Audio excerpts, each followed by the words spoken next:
Assalamualaikum warahmatullahi wabarakatuh. Kembali lagi di channel saya, Welinda Ahmad. Apa kabar Anda semuanya? Semoga Anda selalu dalam keadaan sehat walafiat dan dilancarkan segala urusannya serta dimudahkan rezekinya. Nah, di video kali ini saya akan membahas informasi mengenai tentang surat yang turun dari Kementerian Sosial mengenai bantuan BPNT. Perihal apa saja itu? Mari simak video ini sampai habis, jangan di skip agar tidak menimbulkan gagal paham. Dan bagi Anda yang baru bergabung di channel ini, saya ucapkan selamat datang dan terima kasih. Saya mohon dukungannya kepada Anda semua untuk terus dukung channel ini dengan cara klik tombol subscribe, aktifkan notifikasi loncengnya agar Anda mengetahui setiap saya mengupdate info-info terbaru.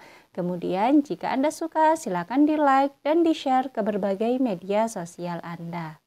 Nah, baik sahabat YouTube, patut Anda ketahui bahwasanya ada surat yang turun dari Kementerian Sosial membahas perihal bantuan BPNT.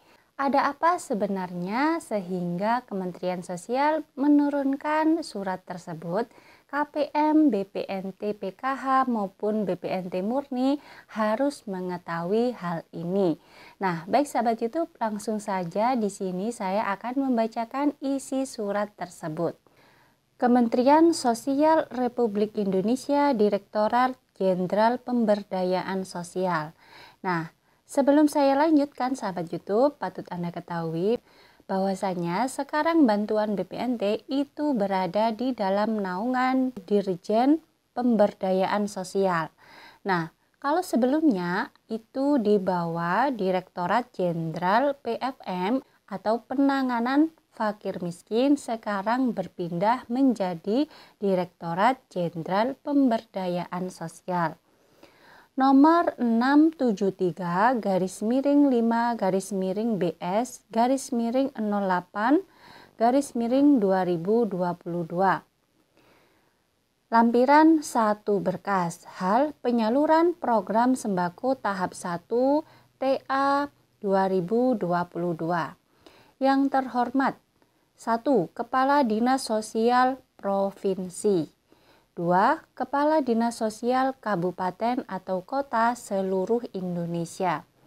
Sehubungan dengan pelaksanaan program sembako tahun 2022, berdasarkan Peraturan Menteri Sosial RI Nomor 1 Tahun 2022 tentang Organisasi dan Tata Kerja Kementerian Sosial RI dan Keputusan Menteri Sosial RI Nomor 101/HUK/2022 tentang program pelaksanaan sembako dan program keluarga harapan atau yang disebut dengan PKH. Disampaikan kepada saudara hal-hal sebagai berikut ini. 1.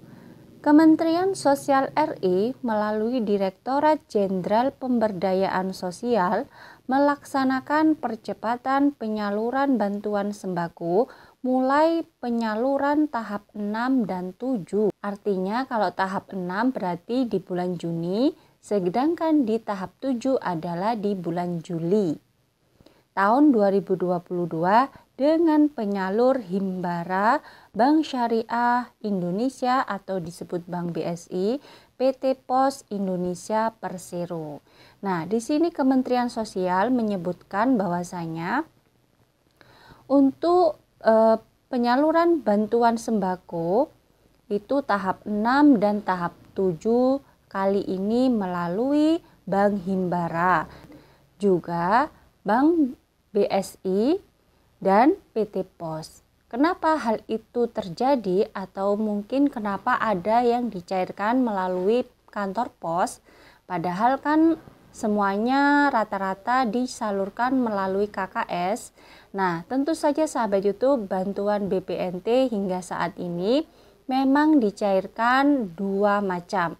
Artinya ada yang disalurkan melalui KKS, Bank Himbara atau dan juga Bank BSI, dan ada yang dicairkan secara tunai melalui kantor pos masing-masing.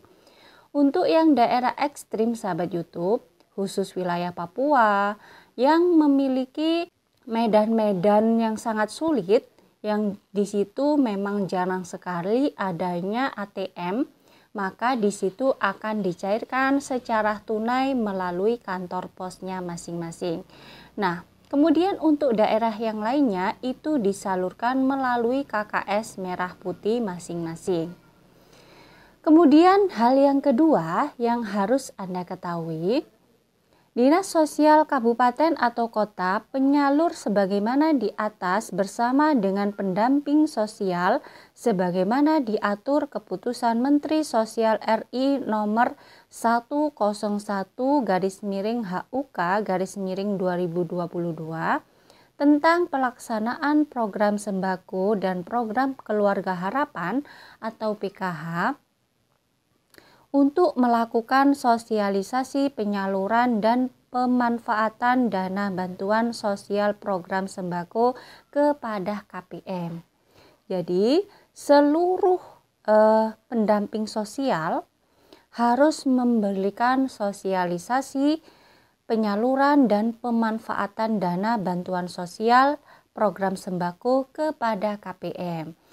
Nah, di video-video saya sebelumnya juga sering sekali saya memberikan informasi bahwasanya bantuan BPNT harus dimanfaatkan dengan sebaik-baiknya. Jangan sampai digunakan untuk membeli barang yang bukan sembako. Misalkan ditukarkan dengan rokok atau ditukarkan dengan pampers atau ditukarkan dengan barang-barang yang bukan sembako. Nah, ini tentu saja tidak diperkenankan oleh Kementerian Sosial karena bantuan BPNT ini harus dirupakan bahan sembako. Nah, sembako itu apa saja? Nanti akan saya jelaskan. Kemudian hal yang ketiga sahabat YouTube, agar saudara melakukan monitoring terhadap e-warung dalam melaksanakan pelayanan kepada KPM berkaitan dengan harga, kualitas, dan kesediaan bahan pangan yang mengandung sumber karbohidrat. Yang di situ termasuk karbohidrat adalah beras, jagung, pipilan, dan sagu. Kemudian terdiri dari sumber protein hewani yang di situ termasuk telur, daging sapi, daging ayam, dan ikan. Kemudian termasuk juga sumber protein nabati yakni kacang-kacangan termasuk tempe dan tahu. Kemudian sumber vitamin dan mineral yakni sayur dan buah-buahan. Nah, poin yang ketiga ini sahabat YouTube yang dimaksudkan adalah pendamping sosial BPNT maupun PKH harus memonitoring terhadap e-warung dalam melakukan pelayanan kepada KPM berkaitan dengan harga. Jadi di sini kalau yang cair itu adalah Rp400.000, maka barang yang didapatkan itu ya harus sesuai dengan harga uang tersebut. Artinya dengan nominal uang tersebut, berarti jangan sampai uang yang jumlahnya Rp400.000 itu mendapatkan barang yang kurang dari Rp400.000. Nah, ini harus dimonitoring oleh pendamping sosialnya masing-masing. Kemudian kualitas dan ketersediaan bahan pangan. Kualitasnya juga harus dilihat apakah masih layak dikonsumsi atau tidak. Jangan-jangan nanti kacang hijaunya atau berasnya itu sudah kadaluarsa. Nah, ini sangat tidak diperkenankan oleh Kementerian Sosial. Kemudian sahabat YouTube harus terdiri dari itu tadi ya, karbohidrat.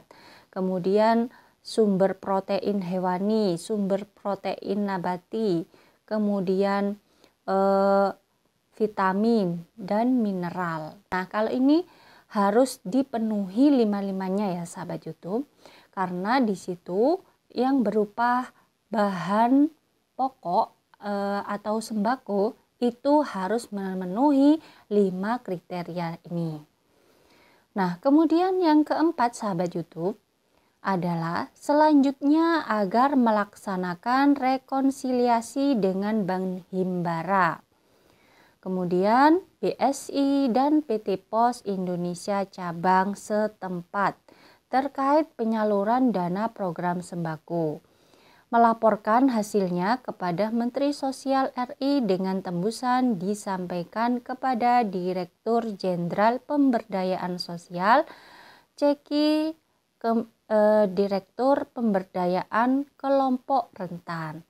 Nah, ketika sudah melakukan yang namanya penyaluran bantuan BPNT tersebut, maka pendamping sosial harus melaksanakan rekonsiliasi dengan Bank Himbara, yakni dengan Bank BTN, Bank Mandiri, Bank BRI, dan Bank BNI, atau tergantung dengan KKS-nya masing-masing, dan juga Bank BSI dan PT Pos Indonesia cabang setempat, yakni dengan melaporkan hasilnya kepada Menteri Sosial RI dengan tembusan disampaikan kepada Direktur Jenderal Pemberdayaan Sosial. Demikian atas perhatian dan kerjasamanya diucapkan terima kasih Direktur Jenderal Pemberdayaan Sosial Edi Suharto. Nah, itu tadi ya sahabat YouTube terkait surat yang turun dari Kementerian Sosial, yakni membahas tentang 4 hal penting tersebut. KPM BPNT harus mengetahui manakala mencairkan bantuan BPNT-nya, yakni harus benar-benar dilihat apakah harganya itu sesuai, apakah kualitasnya itu bagus, juga apakah sudah memenuhi 5 kriteria tadi. Apabila e-warung Anda termasuk e-warung yang tidak amanah, maka Anda boleh berpindah kepada e-warung yang lainnya. Karena Kementerian Sosial tidak menekankan kepada KPM untuk membelanjakan hanya di satu e-warung saja. Akan tetapi KPM boleh membelanjakannya dimanapun mereka yang inginkan, atau sekarang disebut dengan AnyWarung. Artinya di warung mana sajakah KPM bisa membelanjakan bantuan BPNT-nya.